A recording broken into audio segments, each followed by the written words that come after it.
चला तर आज बनवूया एकदम रेस्टॉरंटसारखी दम बिर्याणी, ते सुद्धा घरच्या घरी आणि घरच्या साहित्यातून। त्यासाठी मी इथे 1 वाटी बासमती तांदूळ घेतलेला आहे।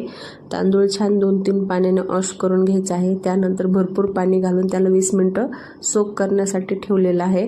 त्यानंतर इथे मी पनीरचे काप करून घेत आहे। तर यासाठी मी 100 ग्रॅम पनीर घेतलेलं आहे। अशा पद्धतीने सर्व काप करून घ्यायचे आहे। त्यानंतर मी कढई ठेवली, कढईमध्ये पाणी घातलं, 2 ग्लास पाणी घातलं, 1 तेजपान, 1 स्टार फूल, 1 मोठी विलायची, 2-3 लवंग, 2 हिरवी विलायची घालून भिजवलेला तांदूळ घातला, 1 चमचा मीठ, 1 पळी तेल घालून त्याला छान असं 80% शिजवून घेतलं। ते चाळणीमध्ये छान असं गाळून घेतलं। त्यानंतर कढई ठेवली, कढईमध्ये 2 चमचे तूप घातलं, 1 चमचे तेल घातलं।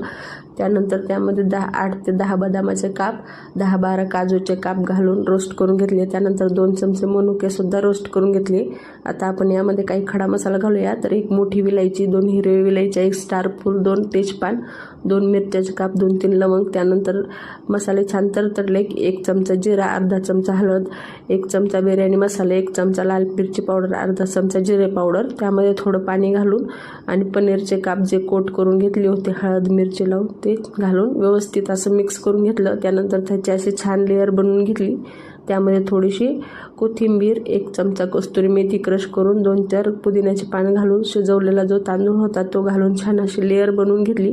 त्यानंतर त्या तांदूळाचं जे पाणी उरलेलं होतं शिजवलेलं ते सुद्धा त्यामध्ये घालून घेतलं। त्यानंतर मेथी केसरचं दूध बनवलेलं होतं, तर अर्धी वाटी दूध गरम करून त्यामध्ये 10 ते 12 केसरचे धागे अर्धा तास भिजवून ते सुद्धा त्यावर घालून घेतले। त्यानंतर कोथिंबीर घातली। त्यानंतर आपण काजू, बदाम, मनुके रोस्ट केले ते सुद्धा घातले। अशा प्रकारे 15 मिनिटं लो फ्लेमवर शिजवून घेतलं आणि अशा प्रकारे आपली दम बिर्याणी तयार आहे।